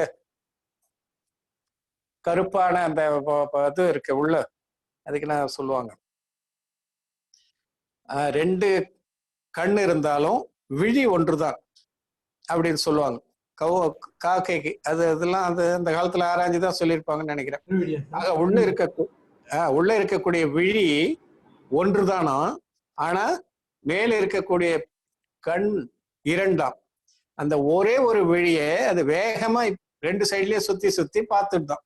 ஆகையினால புத்திலி ஏக்கஹே ஃபிருத்திக் சீக்கிரஹே, அந்த புத்திலி பாவை, கண் பாவைன்னு சொல்றோமே, அல்லது அந்த விழி, அத ரொம்ப வேகமா அது சுத்துறதால 2 பக்கமுமே அது பார்க்கிறது. உண்மையிலேயே அதுக்கு அந்த உள்ள இருக்கக்கூடிய விழி ஒன்றுதான் என்று சொல்றாங்க. அது போலதான் நாம் நம்முடைய பழக்கத்தால சில நேரத்துல ஒரே நேரத்துல 2 வேலை செய்யறோன்ற மாதிரி நினைக்கலாம். ஆனால் உண்மையில் அப்படி அல்ல. வேக வேகமா உபயோகம் சேஞ்ச் ஆகிறதால நம்மளால அப்படி செய்ய முடியுதுன்னு சொல்றாரு. உஸ்ஸே தோனோ கோலோகா சாதன் கர்த்திக, அந்த ஒரு வழியாலேயே 2 பக்கமும் அது பார்த்து கொண்டிருக்கிறது, பார்க்க முடிகிறது. அதால உசி பிரகார் எஸ் ஜீவிக்கே துவார் தோ அநேக் ஹே அவர் உபயோக ஏக் ஹே. அதே போல அதுக்கு 2 பக்கமும் கண்ணு ஓட்டை இருக்கு. இங்க இந்த உயிருக்கு, மனிதனாக இருக்கக்கூடியவனுக்கு பல இடத்துல ஓட்டை இருக்கு. அதாவது 5 துவாரங்கள், 5 புலன்கள், 5 பொறிகள். ஆனால் இதற்கு இருக்கக்கூடிய உபயோகம் ஒன்றுதான். அந்த ஒரு உபயோகத்தால இந்த 5 புலன்கள் வாயிலாக வேக வேகமாக உபயோகத்தை சுத்தி சுத்தி மாற்றி மாற்றி இது அறிந்து கொண்டிருக்கிறதால நமக்கு தெரியுது ஒரே நேரத்தில் நாம பல செயல்களை செய்யறோம், பலவற்றை அறிந்து கொள்றோம் நினைக்கிறோம் நாம. ஆனா உண்மை அப்படி அல்ல. உஸ்ஸே சர்வ துவாரோகா சாதன் ரஹ்தா ஹே, அந்த உபயோகத்தை வேகமாக பரிணமிக்க செய்து 5 புலன்கள் சார்ந்த அறிவை இது பெறுகிறது. ஆனால் உண்மையில் ஒரு நேரத்தில் ஒரு அறிவை தான் பெறுகிறது. இப்படியெல்லாம் எவ்வளவோ எடுத்துக்காட்டுகளை கூறி எவ்வளவு மிக சிக்கலான விஷயத்தை கூட எளிமையாக புரியும்படி அவர் விளக்கி செல்கிறார். யஹா பிரஷ்ன ஹே கி இங்க ஒரு கேள்வி, एक काल में एक विषय का जानना अथवा देखना होता है तो इतना ही क्षयोपम हुआ कहो, बहुत क्यों कहते हो? ஒரு காலத்துல ஒரு விஷயத்தை மட்டும்தான் இது அறியுது அப்படின்னு சொன்னாங்க. அந்த அளவுக்கு தான் அதுக்கு ஆற்றல் இருக்குன்னு சொன்னேன், ஏன் இவ்வளவு ஆற்றல் இருக்குன்னு சொல்ற அப்படின்னு கேக்குறாரு. और तुम कहते हो कि क्षयोपम से शक्ति होती है, तो शक्ति तो आत्मा में केवल ज्ञान दर्शन की भी पाई जाती है. நீ சொல்ற க்ஷயோபசம ஆற்றல் இதுக்கு நிறைய இருக்குது, க்ஷயோபசமத்தால எவ்வளவு பொருட்களை அறியுது அப்படின்னு சொல்ற. ஆனா அந்த ஆற்றல் ஒரு நேரத்துல வெளிப்படுறது கிடையாது, அது ஆற்றல் வடிவில் இருக்கு. ஒரு நேரத்துல ஒரு உபயோகம் ஒரு இடத்துல மட்டும்தான் செயல்படும் அப்படின்னு சொல்லும் போது ஆற்றல் வடிவில் கேவல ஞானம், கேவல தரிசனம் கூட ஆற்றல் வடிவில் இருக்கு. அப்ப இதுவும் ஆற்றல் வடிவில் இருக்கு, அதுவும் ஆற்றல் வடிவில் இருக்குன்னா எப்படி புரிந்து கொள்றது? கேள்வி முதல்ல புரியணும் உங்களுக்கு தெளிவா. க்ஷயோபசம ஆற்றலால் இந்த உயிர் 6 பொருட்களையும் 7 தத்துவங்கள் முதலானவற்றையெல்லாம் அறியக்கூடிய ஆற்றல் படைத்தது. ஆனா முக்கால மூலக நிகழ்வுகளை அறியக்கூடிய ஆற்றல் இந்த க்ஷயோபசமத்துக்கு கிடையாது. மத்தி ஞானத்தால ஸ்ருத ஞானத்தால எவ்வளவு பொருட்களை இதனால அறிந்து கொள்ள முடியும். அப்படி இருந்தாலும் ஒரு நேரத்தில் ஒன்றை மட்டும்தான் அறிய முடியும், எல்லாவற்றையும் அறிய முடியாது. ஒரு புலன் சார்ந்த அதிலும் ஒரு பிரிவு மட்டும்தான் ஒரு சமயத்துல ஒரு நேரத்துல அறிய முடியுமே தவிர எல்லாவற்றையும் அறிய முடியாதுன்னு சொல்றீங்க. அப்ப அவ்வளவுதான் அதுக்கு ஆற்றல் இருக்குன்னு சொல்லுங்களேன் அப்படின்னு கேட்கிறார் கேள்வி கேட்பவர் சீடர். அவ்வளவுதான் ஆற்றல் இருக்குன்னு சொல்லிட்டா பிரச்சனை இல்லை, ஆனா நீங்க இதை விட இன்னும் நிறைய ஆற்றல் இருக்கு க்ஷயோபசமத்துக்குன்னு சொல்றீங்க. அப்படின்னா அந்த ஆற்றல் எங்க போச்சு? அந்த ஆற்றல் அந்த நேரத்துல ஏன் யூஸ் ஆகல? அப்ப நீங்க சக்தி வடிவில் இருக்குது மற்ற ஆற்றல் அப்படின்னு சொன்னாக்கா, சக்தி வடிவுல கேவல ஞானம் கேவல தரிசனம் கூட சக்தி வடிவுல தானே இருக்கு ஆன்மாவில. அப்ப அதுவும் அது மாதிரி ஏன் வெளிப்படல? இப்படி அவர் கேள்வி கேட்கிறார். ஆகையினால இதை எப்படி புரிந்து கொள்வதுன்றதுதான் சீடனுடைய கேள்வி. அதுக்கு பதில் சொல்றாரு பாருங்க. जैसे किसी पुरुष के बहुत ग्रामों में गमन करने की शक्ति है. ஒரு மனுஷனுக்கு பல ஊர்களுக்கு செல்லக்கூடிய ஆற்றல் இருக்கு. तथा उसे किसी ने रोका. பல ஊர்களுக்கு செல்லக்கூடிய ஆற்றல், எங்கிருந்து டெல்லி போறது கூட ஆற்றல் இருக்கு. அப்படி ஆற்றல் இருந்தாலும் அவனை ஒரு ஆள் வந்து தடுக்கிறார். और कहा कि 5 ग्रामों में जाओ. உனக்கு நிறைய 100 ஊருக்கு கூட போகக்கூடிய சக்தி இருக்கலாம்பா, ஆனா இப்போ நீ போகக்கூடாது. நீ போறதுன்னா 5 ஊர்களுக்கு மட்டும்தான் செல்லணும், அதுக்கு மேல நீ போகக்கூடாதுன்னு தடை போட்டுடுறாங்க, தடை உத்தரவு. பரந்து ஏக் दिन में 1 ग्राम कोई जाओ. அப்புறம் சொல்றாங்க, நீ ஒரே நேரத்துல 5 ஊருக்கும் போயிடக்கூடாது, ஒரே நாள்ல 5 ஊரும் போகக்கூடாது, ஒரு நாளைக்கு ஒரு ஊருக்கு தான் போகணும், அப்படி ஒரு உத்தரவு. ஆக அவனுக்கு நூற்றுக்கணக்கான ஊர்களுக்கு செல்லக்கூடிய ஆற்றல் இருந்தாலும் தடை உத்தரவின் காரணமாக 5 ஊருக்கு தான் செல்வதற்கு அனுமதி. அதிலும் ஒரு நாளைக்கு ஒரு ஊருக்கு தான் செல்லணும்ன்ற அனுமதி, அதுக்கு மேல அனுமதி கிடையாது. புரியுதுங்களா என்ன சொல்ல வர்றாருன்னு? இந்த ஆன்மாவிற்கு அனைத்தையும் அறியக்கூடிய ஆற்றல் இருக்கிறது. ஆனால் ஞானாவரணம் தர்ஷனாவரணம் என்று சொல்லக்கூடிய தடை உத்தரவு, அதாவது வினை தடை பண்ணி வச்சிருக்கு, அந்த ஆற்றலை தடுத்து இருக்கிறது. தடுத்து விட்டு என்ன சொல்லுது? நீ 5 ஊர்களுக்கு தான் செல்லலாம். 5 ஊர்கள்னா 5 புலன் சார்ந்த அறிவை தான் உன்னால செய்ய முடியும், அதற்கு மேல செய்ய முடியாது. 5 கிராமம்னு சொன்னதுக்கு 5 புலன்களை மனசுல வச்சுன்னு சொல்லியிருப்பாருன்னு நினைக்கிறேன். ஆகையினால 5 ஊருக்கு தான் செல்லலான்னு எப்படி அங்க சொன்னாங்களோ, அந்த உத்தரவு அல்லது ஒரு மனுஷனை தடுத்தார்களோ அது போல ஆன்மா தடுக்கப்பட்டிருக்கிறது. தடுக்கப்பட்ட பிறகு நீ 5 புலன்கள் வழியாகத்தான் அறியலாம், அதுக்கு மேல அறியக்கூடாது. அதிலும் ஒரு நேரத்துல ஒரு ஊருக்கு தான், ஒரு நாளைக்கு ஒரு ஊருக்கு தான் போகலாம் அப்படின்ற உத்தரவுப்படி இங்க ஒரு புலன் வாயிலாக ஒன்றை மட்டும்தான் அறியலாம் அப்படின்னு அந்த வினை நம்மை தடுத்து வைத்திருக்கிறது அப்படின்னு இங்க சொல்ல வர்றார். अन्य काल में सामर्थ परंतु एक दिन में 1 गांव जाओ, वहां उस पुरुष के बहुत गांव जाने की शक्ति तो द्रव्य अपेक्षा पाई जाती है. உண்மையில சொல்ல போனா அந்த மனிதனுக்கு பல ஊர்களுக்கும் செல்லக்கூடிய ஆற்றல் திரவிய வடிவில் இருக்கு. अन्य काल में सामर्थ्य हो परंतु वर्तमान सामर्थ्य रूप नहीं है. வேற எப்படின்னா அவர் போகலாம், இந்த தடை இல்லாத போது ஒன்னா அவரால் போகலாம். ஆனா தடை இருக்கும்போது இப்போது அவரால் போக முடியாது. அதாவது தடை நீங்கினா பல ஊர்களுக்கும் செல்லலாம், வினை நீங்கினா முற்றிலும் முக்காலத்தையும் அறியக்கூடிய ஆற்றல் பெறலாம். ஆனா இப்பொழுது தடை விதிக்கப்பட்டிருக்கிறதால, வினை தடை இருப்பதால முழுமையாக செயல்பட முடியாது. क्योंकि वर्तमान में 5 ग्रामों से अधिक गमन नहीं कर सकता. நிகழ்காலத்துல 5 கிராமத்தை தவிர அதிகமாக அவரால் போக முடியாது. तथा 5 ग्रामों में जाने की पर्याय अपेक्षा वर्तमान सामर्थ्य रूप शक्ति है. இப்பொழுது அவருக்கு 5 ஊருக்கு செல்லக்கூடிய ஆற்றல் தான் இருக்கு, அதுக்கு மேல கிடையாது. என்ன தடையின் காரணமாக அதுக்கு மேல செல்லக்கூடிய அவருக்கு ஆற்றல் கிடையாது. क्योंकि उनमें गमन कर सकता है, அவ்வளவுதான் அவரால் போக முடியும், 5 ஊருக்கு தான் போக முடியும். तथा व्यक्तता एक दिन में 1 ग्राम को गमन करने की, அதிலும் வெளிப்படையாக அவர் ஒரு நாள்ல ஒரு ஊருக்கு தான் செல்ல முடியுமே தவிர ஒரே நாள்ல 5 ஊருக்கும் செல்ல முடியாது. ஏன்னா அப்படிப்பட்ட தடை விதிக்கப்பட்டிருக்கிறது. उसी प्रकार इस जीव के सर्व को देखने जानने की शक्ति है. அது போலவே இந்த உயிருக்கு அனைத்தையும் அறியக்கூடிய ஆற்றல் உண்டு. तथा उसे कर्म ने रोका, இதை அந்த உயிரை வினை தடை செய்து வைத்திருக்கிறது. ஒரு और इतना क्षयोपम हुआ कि स्पर्शादिक्य विषयों को जानो या देखो. அந்த தடையின் காரணமாக, வினையால் விதிக்கப்பட்ட தடையின் காரணமாக இதற்கு ஏற்பட்டிருக்கின்ற அந்த க்ஷயோபசமம், வினை கேடு தணிவு நிலை, அதன் காரணமாக ஸ்பர்சத்தில், அதாவது தொடு உணர்வில் ஏதாவது ஒன்றை மட்டும்தான் அறியும். परंतु एक काल में एक ही को जानो या देखो, ஒரு காலத்துல ஒரு நேரத்துல ஒன்றை மட்டும்தான் நீ அறியணும், அதுக்கு மேல அறியக்கூடாதுன்ற தடை வினை விதித்திருக்கு. वहां इस जीव के सर्व को देखने जानने की शक्ति तो द्रव्य अपेक्षा पाई जाती है. இந்த உயிருக்கு திரவிய நோக்கில அனைத்தையும் அறியக்கூடிய ஆற்றல் இருக்கிறது. அந்நிய காலமே சாமர்த்தியம், அது வேற ஒரு காலத்துல வினை தடை நீங்கும் பொழுது முழுமையாக வெளிப்படலாம். परंतु वर्तमान सामर्थ्य रूप नहीं है, ஆனா இப்பொழுது அப்படிப்பட்ட ஆற்றல் இதற்கு கிடையாது.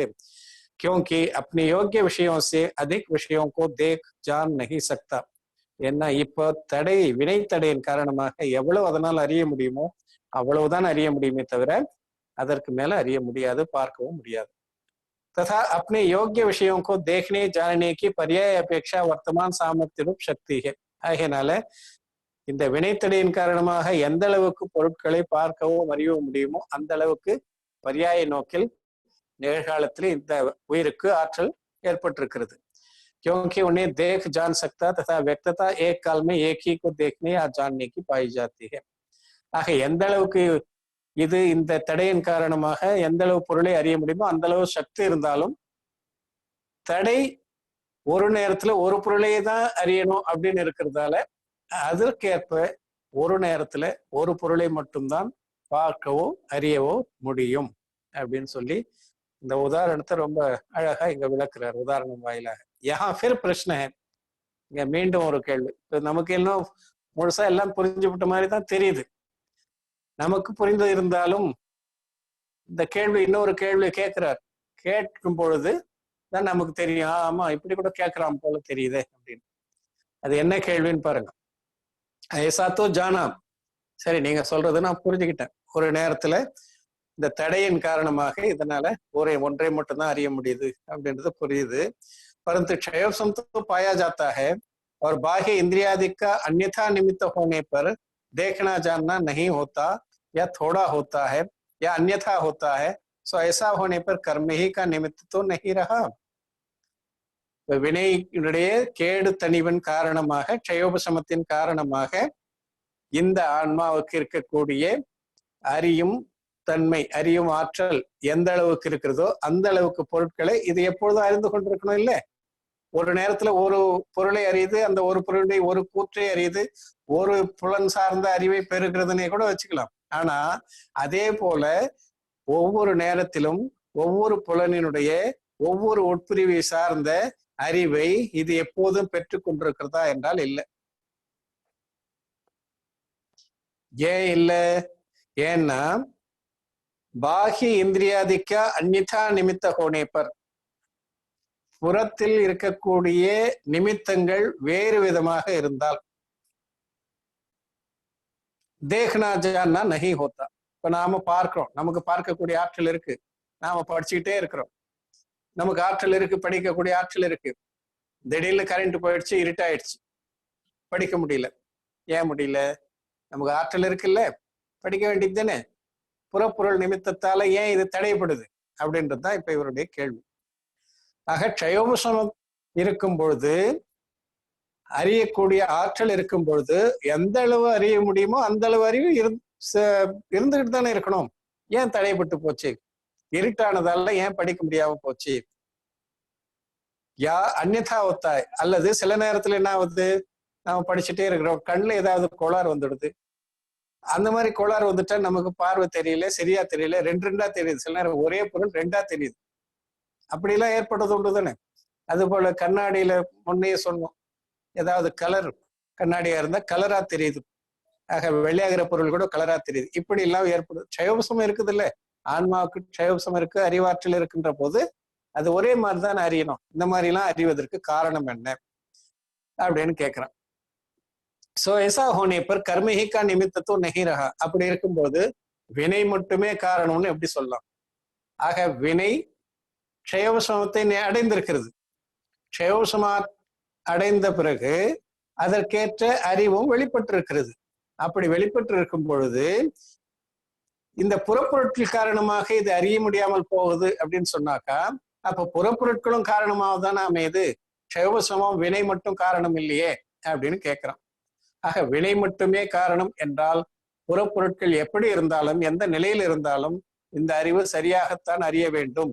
ஆனால் புறப்பொருட்கள் சரியாக இல்லாத பொழுது, இதற்கு ஏற்ப அமையாத போது இதனால் அறிய முடிவதில்லையே, அது ஏன்? அப்படி என்றால் வினை காரணமா புறப்பொருட்கள் காரணமா என்பது கேள்வி. கேள்வி தெளிவா இருக்கும்னு நினைக்கிறேன். அதுக்கு இப்ப பதில் சொல்றாரு பாருங்க. जैसे रोकने वाले ने यह कहा कि 5 ग्रामों में से 1 ग्राम को 1 दिन में जाओ. அதே உதாரணத்தை திரும்ப கொண்டு வர்றார். இந்த தடை போட்டான் இல்லையா, உனக்கு பல ஊருக்கு போறதுக்கு ஆற்றல் இருக்கலாம்பா, ஆனா 5 ஊருக்கு தான் போகணும், அதிலும் ஒரு நாளைக்கு ஒரு ஊருக்கு தான் போகணும்னு சொன்னான் இல்லைங்களா. அப்படி சொன்னவன் என்ன சொல்றான், பரந்து இன் கிங்கரோக்கும் சாத் லேக்கர் ஜாவோ. நீ போலாம்பா, ஆனா ஒரு நாளைக்கு ஒரு ஊருக்கு தான் போகணும், அதுல எந்த மாற்றமும் இல்லை. ஆனா இது கொஞ்சம் வேலையாள்லாம் இருக்காங்க, இந்த வேலையாட்களை நீ கூட இட்டுன்னு போ, நீ தனியா போகல, இவங்களையும் கூட இட்டுன்னு போற அப்படின்னு சொல்லிட்டார். ஆக வேலையாட்களே கூட, அவன் தனியா போனா ஒரு ஊருக்கு ஈஸியா போயிடுவான். வேலையாட்களை கூட இட்டுன்னு போகணும்னு சொல்லும் பொழுது அவனுக்கு போகக்கூடிய ஆற்றல் இருக்கு, ஒரு நாளைக்கு ஒரு ஊர் தாராளமா போகலாம். ஆனா வேலையாட்களை கூட இட்டுன்னு போகும்போது என்ன ஆகும், வஹா வே கிங்கர் அந்யதா பரிணமித்தகும். அந்த வேலையாட்கள் இவனுக்கு ஒத்துழைக்கலன்னு சொன்னா, வேற மாதிரி அவங்க போனாக்கா தோ ஜானா நாஹோ, அப்ப அவனால ஒரு நாள்ல கூட ஒரு ஊரு கூட போக முடியாது. ஏன்னா அந்த வேலையாட்கள் ஐயோ என்னால முடியல, கால் வலி, இதுக்கே கொஞ்ச நேரம் உட்காரணும் அப்படின்னு சொல்றாங்க. இல்ல வேற பாதை மாறி போறாங்க, அங்க போறாங்க, ஓடுறாங்க, எங்க ஓடுறாங்க, அங்க ஓடுறாங்க, அவங்கள கட்டுப்படுத்தி கொண்டு போறதுன்னா ரொம்ப கஷ்டமா இருக்கு. ஆக அப்படி இருக்கும்போது அவர்கள் ஒத்துழைக்காத சூழ்நிலையில இவனால ஒரு நாள்ல ஒரு ஊர் கூட போக முடியறது இல்லை. ஆனா இவனுக்கு ஆற்றல் இல்லைன்னு அர்த்தம் கிடையாது, இவனுக்கு ஆற்றல் இருக்கு, இவன் ஒரு நாள் ஒரு ஊர் போகலாம், தடையும் கிடையாது. அப்படி இருந்தாலும் உடன் இருப்பவர்கள் ஒத்துழைக்காததால இவனுக்கு ஆற்றல் இருந்தும் போக முடியல. இதை நல்லா புரிஞ்சு கொள்ளணும் தெளிவா. தோடா ஜானாகும், அதனால கொஞ்சம் தான் அவனால போக முடியுது. அந்நியதா ஜானாகும், அல்லது மாறாக போறான், இவங்க வேற பக்கம் திரும்பி போயிட்டாக பாதை மாறி கூட போய் அவங்களை இட்டுன்னு வர்றதுக்காக போக வேண்டியதா இருக்கும். ஒன்னா வரல, கொஞ்சம் பேர் முன்னாடி போறாங்க, கொஞ்சம் பேர் பின்னாடி போறாங்க, சில பேருக்கு வழி தெரியாது போயிடுறாங்க. இப்படி எல்லாம் ஆகுதுன்னாக்கா அவர்களை எல்லாம் ஒன்று சேர்த்துப்பதற்காக சில நேரத்துல இவனும் பாதை மாறி செல்ல வேண்டி இருக்கலாம். இப்படி எல்லாம் இருக்கு. उसी प्रकार कर्म का ऐसा ही क्षयोपम हुआ है कि इतने विषयों में एक विषय को एक काल में देखो या जानो.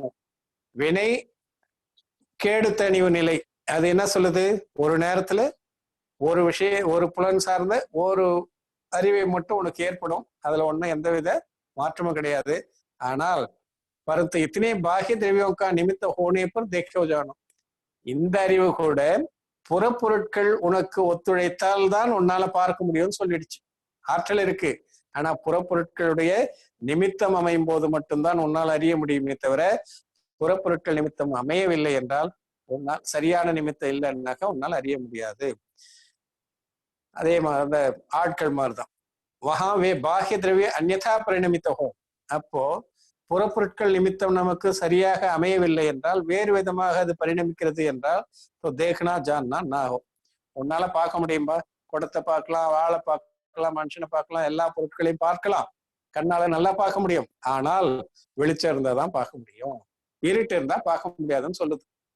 ஆக பார்க்கிற ஆற்றல் என்னமோ இருக்குது, இருட்டுல கூட பார்க்கிற ஆற்றல் இருக்கு, ஆனா பொருள் தெரியாது. ஏன்னா புற நிமித்தம் நமக்கு அமைந்தால்தான் பார்க்க முடியும் அப்படின்னு ஒரு கண்டிஷனை போட்டாச்சு. ஆளுங்களை இட்டுன்னு போன்னு சொன்ன மாதிரி. ஆக புற நிமித்தம் இருக்கணும், புறப்பொருள் நிமித்தம் இருக்கணும். வெளிச்சம் இருந்துதான் உன்னால பார்க்கலாம், வெளிச்சம் இல்லைன்னா உன்னால பார்க்க முடியாது. ஆக புறப்பொருள் நிமித்தம் கொண்டுதான் உன்னால் அறிய முடியும். அப்படிதான் மற்றதுலயும் நாம ஏற்று பொருள் கொள்ளணும். ऐसा ये कर्म के क्षयोपशम ही का विशेष है. ஆக இதெல்லாம் வினையினுடைய க்ஷயோபசமத்தில் இருக்கக்கூடிய நிலைகள். வேற என்ன செய்யுது? इसलिए कर्म ही का, அதனால இதுவும் வினையின் காரணம் தான்.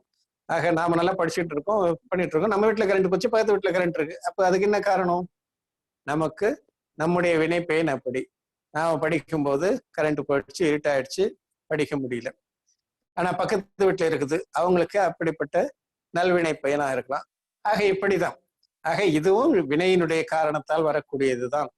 ஆக புறநிமித்தம் இருந்தால் உன்னால் செயல்பட முடியும், புறநிமித்தம் இல்லை என்றால் உன்னால் செயல்பட முடியாது என்பதும் வினையின் காரணமாக அமைவதுதானே தவிர புறப்பொருள் அல்ல. இதற்கு காரணம் புறப்பொருள் அல்ல. ஆக இதை நல்லா புரிஞ்சுக்கணும்னா, மனதில் ஏற்றி கொண்டோம் என்றால், இந்த நேரத்துல போய் நல்லா டைம் நல்லா சீரியல் பார்த்துட்டு இருந்தேன்னா இந்த நேரத்துல படுவாவே கரண்ட்டை கட் பண்ணிட்டாடேன்னு சொல்றாங்களே, அது இல்லாம இப்போ அந்த எண்ணம், அந்த ஏக்கம், அந்த வேகம் இல்லாம குறையும். அதனால போனது கிடையாது, நம்முடைய வினை பயன் தான் எல்லாத்துக்கும் காரணம் என்பதை இதன் மூலமாக நாம் அறியணும். जैसे किसी को अंधकार के परमाणु आड़े आने पर देखना नहीं हो. சரி, இருட்டுல நமக்கு பார்க்க முடியாது, ஆனா எல்லா உயிர்களும் அப்படியா? சில உயிர்களுக்கு இருட்டிலையும் பார்க்க முடியுது, வெளிச்சத்துல பார்க்க முடியாத உயிர்லாம் இருக்கு. சரி, இப்ப நமக்கு தெரிஞ்சது தானே, புல்லு, பில்லி, கோட்டான். கோட்டானுக்கு பகல்ல கண்ணு தெரியாதுன்னுவாங்க, ராத்திரில தான் நல்லா தெரியும். அது மாதிரி பூனை எவ்வளவு இருட்டு இருந்தாலும் அதுக்கு நல்லா பார்வை தெரியும். பூனைக்கு பகல்லையும் தெரியும், ராத்திரிலையும் தெரியும். ஆனா கோட்டானுக்கு பகல்ல தெரியாதுன்னுவாங்க, ராத்திரில தான் பார்வை தெரியும்னுவாங்க. அது ஏன்? ஏன்னா அங்க கூட இருட்டு காரணம் அல்ல, அந்த உயிர்களுடைய வினை பயன் தான் அதுக்கும் காரணம். ஆக ஒரு உயிர் இருட்டுல நல்லா பார்க்குது, ஒரு உயிர் வெளிச்சத்தை தான் பார்க்க முடியும். ஒரு உயிருக்கு இருட்டு இருந்தாலும் பார்க்க முடியுது, வெளிச்சம் இருந்தாலும் பார்க்க முடியுது. அப்ப இருட்டோ வெளிச்சமோ காரணம் அல்ல, அந்த உயிரினுடைய வினைதான் காரணம் என்பதை நாம் இதன் வாயிலாக அறிந்து கொள்ள வேண்டும். सो ऐसा ये क्षयोपशम ही का विशेष है. जैसा जैसा क्षयोपशम होता है वैसा वैसा ही देखना जानना होता है. எப்படி எப்படியெல்லாம் வினை க்ஷயோபசமம் ஏற்படுகிறதோ, வினை கேடு தணிவு நிலை ஏற்படுகிறதோ, அந்த கேடு தணிவு நிலைக்கு ஏற்பதான் அறிதலும் பார்த்தலும் ஏற்படுகின்றன. கோட்டானுக்கு அப்படிப்பட்ட வினை கேடு தணிவு ஏற்பட்டது, அதனால அது இருட்டுல மட்டும் பார்க்குது. பூனைக்கு இப்படிப்பட்ட ஒரு க்ஷயோபசம் இருக்கு, அதனால அது இப்படி பார்க்குது. நமக்கு எப்படிப்பட்ட க்ஷயோபசமோ அதுக்கு ஏற்ற மாதிரி நாம் அறிகிறோம், பார்க்கிறோம். इस प्रकार इस जीव के क्षयोपशम की प्रवृत्ति पाई जाती है तथा मोक्ष मार्ग में अवधि मनपरिय होते हैं, वे भी क्षयोपशम ज्ञान ही है. அது மட்டுமல்ல, முக்தி மார்க்கத்துல அவதி ஞானமும் மனப்பரி ஞானமும் ஏற்படுகிறது. அதாவது முக்தி மார்க்கத்தில் மேலோங்கி செல்பவர்கள், நற்காட்சி நிலைஞான நல்லொழுக்கத்தையுடைய முனிவர்கள் போன்றோருக்கு என்ன ஏற்படுது? அவதி ஞானமும் மனப்பரி ஞானமும் ஏற்படுகிறது. அந்த அவதி ஞானம் மனப்பரி ஞானம் கூட முழுமையான ஞானம் கிடையாது, அதுவும் க்ஷயோபசம ஞானம் தான், வினையினுடைய கேடு தணிவு நிலையால் ஏற்படக்கூடிய அறிவு தான். उनको भी इसी प्रकार एक काल में एक को प्रतिभाषित करना तथा परद्रव्य का अध्ययन பண்ணா जानना. ஆகையினால அந்த ஞானங்கள் கூட ஒரு நேரத்தில ஒன்றை தான் அறிய முடியும், அதுவும் புறப்பொருள் சார்ந்துதான். எனவே அதுவும் முழுமையான ஆத்ம ஞானம் இல்லை என்பதை தெரிந்து கொள்ள வேண்டும். ததா ஜோ விசேஷ விசேஷ ஜானம்.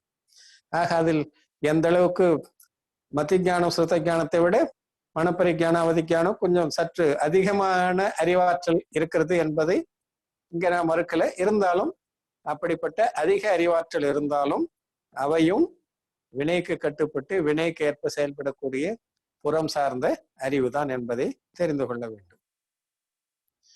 ஆனா அது மித்யாதிஷ்டிக்கு ஏற்படாது.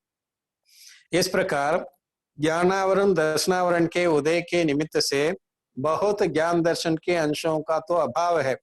இப்படி ஞானாவரணம் தர்ஷனாவரணிய வினை உதயத்தின் காரணமாக அதிகமான அறிவையோ அதிகமான பார்த்தலையோ நம்மால் அறிய முடியாது. ஓரளவே பார்க்க முடியும், அறிய முடியும்.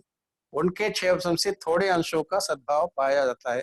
அதனுடைய க்ஷயோபமத்தின் காரணமாக ஓரளவே நம்மால் அறியவும் பார்க்கவும் முடிகிறதே தவிர அனைத்தையும் அறிய முடிவதும் இல்லை.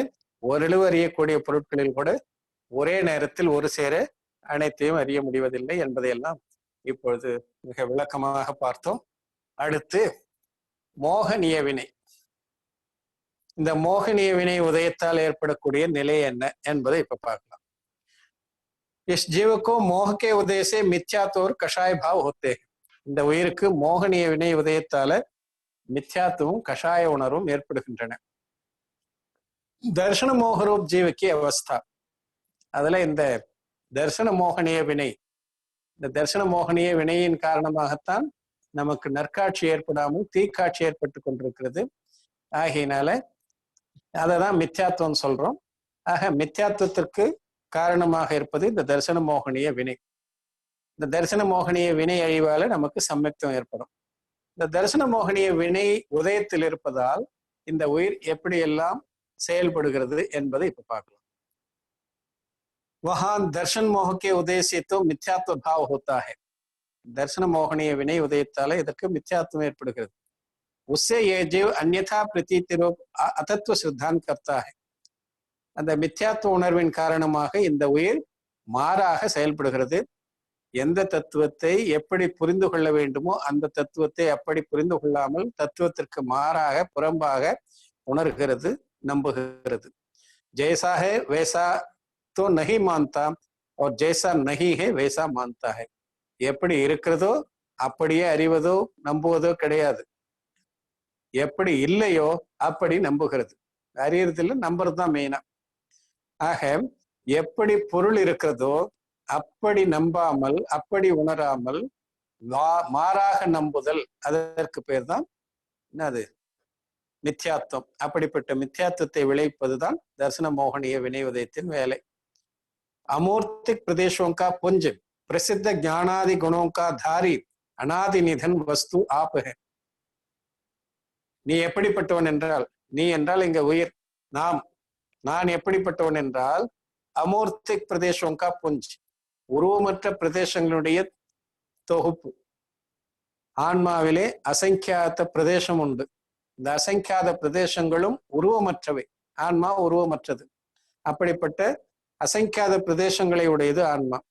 பிரசித்த ஞானாதி குணோங்கா தாரி, அனைத்தையும் அறியக்கூடிய ஆற்றல் படைத்த ஞானம் முதலான மிகவும் புகழ்பெற்ற குணங்களை இது பெற்றுள்ளது.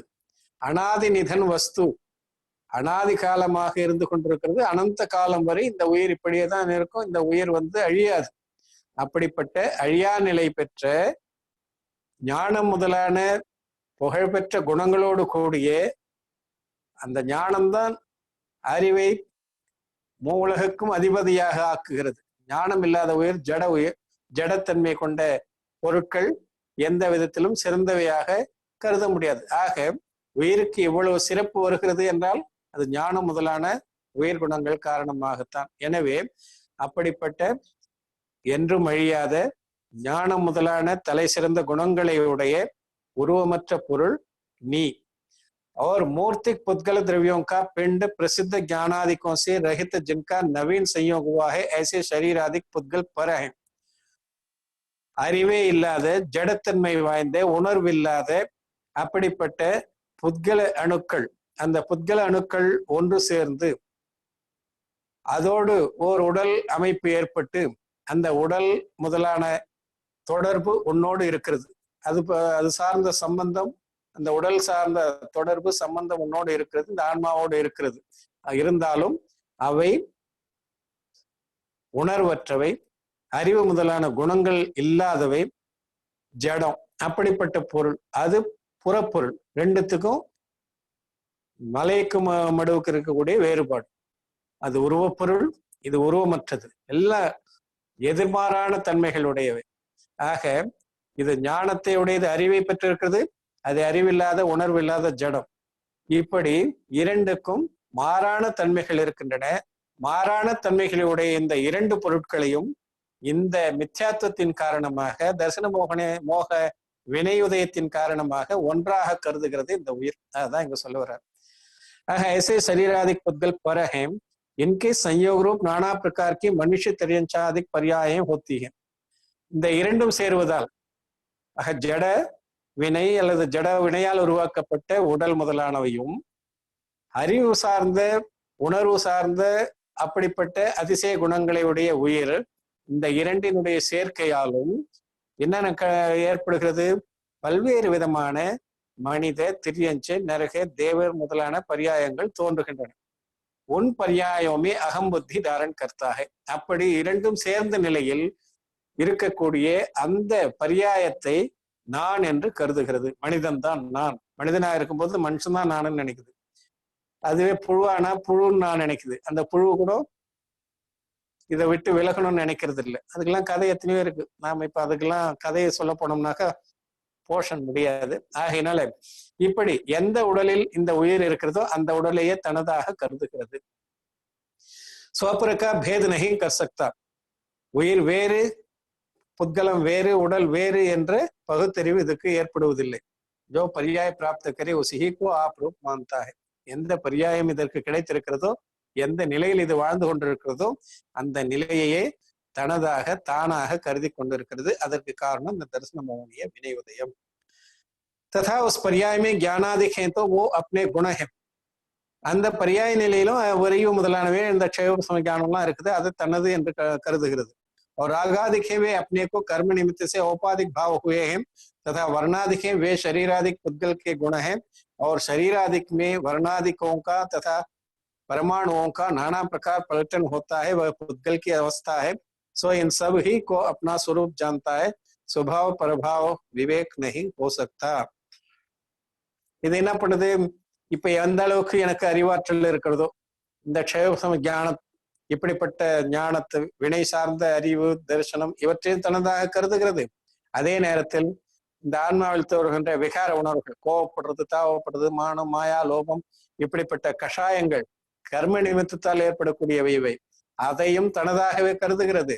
அதே போல இந்த உடலில் ஏற்படக்கூடிய நிறம், கருப்பு, சிவப்பு, வெள்ளை, இப்படிப்பட்ட பல்வேறு நிறங்கள் இருக்கின்றனவே, அந்த நிறங்கள் அது சார்ந்த மற்ற இன்னும் தோடு உணர்வு முதலான மற்றவை எல்லாமே அவற்றையும் தனதாக கருதுகிறது. शरीरादिक में वर्णादिकों का तथा परमाणुओं का नाना प्रकार परिवर्तन होता है. இந்த உடல்ல நிறம், அணுக்கள், பரமாணுக்கள் ஒவ்வொரு சமயந்தோறும் மாறி மாறி கொண்டே இருக்கின்றன. முதல்ல கருப்பா இருக்கு, அப்புறம் சிவப்பாவது, அப்புறம் வெள்ளையாவது, இப்படி எல்லாம் மாற்றங்கள் நிகழ்ந்து கொண்டே இருக்கின்றன. அவற்றை எல்லாமும் தனது நிலையாக கருதுகிறது. ஆகினால்தான் ஐயோ முடி கொட்டி போச்சே, முடி வெள்ளையா போச்சே அப்படின்னு இப்படியெல்லாம் கூட இந்த உயிர் துன்புறுவதற்கு, கவலை அடைவதற்கு காரணம் எல்லாம் அதுதான். உடலை நான் என்று கருதுவது, இது ஐயோ அவனுக்கு நிறைக்கலையே, எனக்கு மட்டும் நிறைச்சி போச்சு, இப்படி எல்லாம் நினைப்பது, இதெல்லாம் கூட இந்த தரிசன மோகனிய வினை உதயத்தால் மித்யாத்வத்தின் காரணமாக உடலை நான் என்று அறிவதன் காரணமாக ஏற்படுகிறது. சோ இன் சபிஹிக்கோ அப்னா சுரூப் மான்தா. ஆகினால இவை அனைத்தையுமே நான் என்று கருதுகிறது. சுபாவ பரபாவக்கா விவேக் நஹி ஹோ சக்தா. ஆகினால எது தன்னுடைய இயல்பு, எது புறம் சார்ந்த பொருளினுடைய இயல்பு என்பதை இது பகுத்தறியாமல் அனைத்தையும் நானாக அல்லது தனதாக கருதுகிறது. ததா மனுஷாதிக் பரியாயோமே குடும்ப தனாதிக் கா சம்பந்த ஹோதா ஹை. உடலை மட்டும் தனதுன்னு நினைக்குதா? அது மட்டும் இல்லை. மனித பிறவியில குடும்பம், குடும்பத்தில் இருப்பவர்கள், காசு, பணம், வீடு, வாசல், மனைவி, மக்கள், இதெல்லாம் முற்றிலும் தன்னை விட்டு தனியாகவே இருக்கின்றன. அது தன்னோடு உடலோடு ஒட்டி கொண்டிருப்பதில்லை. அப்படி இருந்தாலும் ததாபி உன்னை மம்கார் கர்த்தாகி ஏ மேரேகே. ஆனால் இந்த உயிர் அப்படிப்பட்ட பொருட்கள் அல்லது அப்படிப்பட்ட மனைவி, மக்கள், அதை உறவுகள் மீது இவையெல்லாம் என்னுடையவை, இவர்கள் எல்லாம் என்னுடையவர்கள் என்று கருதுகிறது. வே கிசி பிரகார் பி அப்னே ஹோத்தே நஹி. அந்த பொருட்களோ அந்த உறவுகளோ எந்த விதத்திலும் நம்மோடு இருப்பவை அல்ல, நம்முடன் வருபவை அல்ல. यही अपनी मान्यता से ही अपना मानता है. இந்த உயிர் தான் தன்னுடைய அந்த மித்யா எண்ணத்தின் காரணமாக இதெல்லாம் என்னுடையது, இவர்கள் எல்லாம் என்னுடையவர்கள் என்று கருதுகிறது. तथा मनुष्यादि पर्याय में कदाचित देवादिक का या तत्वों का अन्यथा स्वरूप जो कल्पित किया उसकी प्रतीत करता है, परंतु यथार्थ स्वरूप जैसा है वैसा प्रतीति नहीं करता.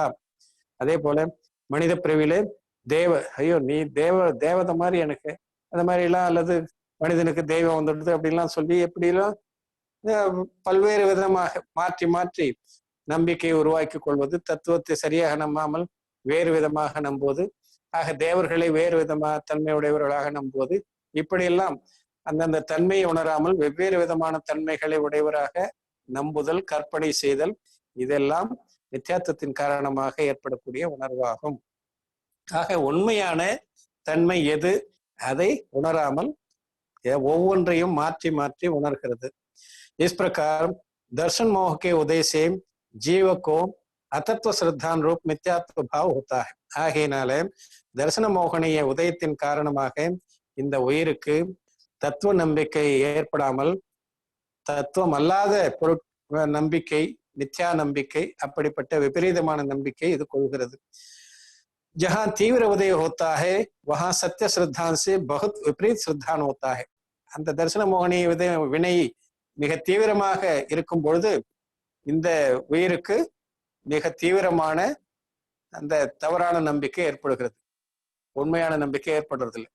இந்த தீவிரத்தன்மை காரணமாகத்தான் உடல் பிரியும் போதோ, உடல் சார்ந்த உணவு நோய் வாய்ப்படும் போதோ, ஆஹா போச்சு நான் போயிட்டேன், இப்படியெல்லாம் வேகப்பட்டு தாவப்படுறதுக்கு காரணம் அந்த அளவுக்கு அந்த உடல் மீது ஏற்படக்கூடிய பற்றுதல் அல்லது உடல் தான் நான் என்ற உணர்வு. அதனாலதான் அப்படிப்பட்ட இந்த கஷாயத்துக்கு ஏற்ப தீவிரத்தன்மை ஏற்படுகிறது. மித்யாத்வம் பரிணாமம் எந்த அளவுக்கு தீவிரமாக உதயத்தில் இருக்கிறதோ அந்த அளவுக்கு அதற்கு உடல் மீதோ அல்லது உடல் சார்ந்த உறவுகள் மீதோ அல்லது பொருட்கள் மீதோ அதிக பற்றுதல் கொண்டு அதெல்லாம் நம்மை விட்டு பிரியும் பொழுது போச்சு போச்சுன்னு சொல்லி அதிகமா கவலைப்படுவதற்கு காரணம் மித்யாத்துவனுடைய தீவிர உதயம். ஆக எந்த அளவுக்கு தரிசன மோகனிய வினை உதயம் அதிகமாக காணப்படுகிறதோ அந்த அளவுக்கு இதற்கு அந்த விபரீதமான நம்பிக்கை ஏற்பட்டு கொண்டே செல்கிறது, உண்மைத்தன்மையிலிருந்து வெகு தூரத்துக்கு சென்று விடுகிறது. மந்த உதய ஒத்தாக தரிசன மோகனிய வினை உதயம் மந்தமாக இருக்கும்போது சத்திய சித்தாந்தி தோடா விபரீத ஒத்தாக உண்மை நம்பிக்கையிலிருந்து ஓரளவு விலகி செல்கிறது. அதிகமா இருந்தா அதிகமா விலகி செல்கிறது, ஓரளவு இருந்தா ஓரளவு விலகி செல்கிறது. இப்படி விபரீதமாக இந்த உயிர் நம்பிக்கொண்டு உண்மையான மெய்ப்பொருளாகிய ஆன்மாவை நம்பாமல் கலப்படமாகிய ஒரு பொருளை தான் என்று கருதி துன்பப்பட்டு கொண்டிருக்கிறது. அதற்கு காரணம் மோகனிய வினையினுடைய ஒரு பிரிவாகிய தரிசன மோகனிய வினை உதயமே. அந்த வினை உதயத்தால இப்படியெல்லாம் துன்பப்பட்டு கொண்டிருக்கிறது இந்த ஆன்மா என்று சொல்றார். அதுக்கப்புறம் சாரித்திர மோகனியத்தை பத்தி சொல்ல போறார்.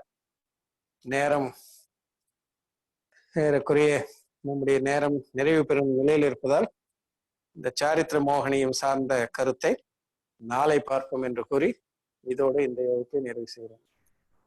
திங்கள் மும்மாறி பெய்க திருவரம் வளருக செங்கோல் நன்கினிதரச நாள்க நாடெல்லாம் விளைக மற்றும் எங்குள அறத்தினோரும் இனிதோ